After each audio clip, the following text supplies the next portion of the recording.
Magandang buhay sa lahat, first Hollywood movie debut, ni Liza Soberano, ang Lisa Frankenstein, ay mapapanood din ito, sa Pinas.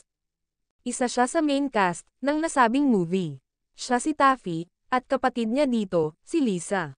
Ang sikat na actress sa Hollywood, na si Catherine Newton.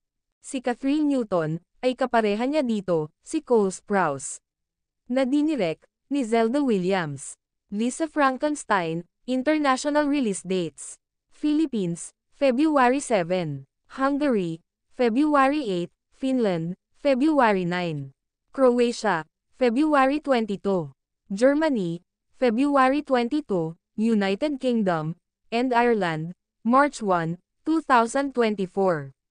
Ating suportahan guys, ang upcoming movie, na kasama ang ating queen, Liza Soberano. Salamat po sa lahat, God bless us all.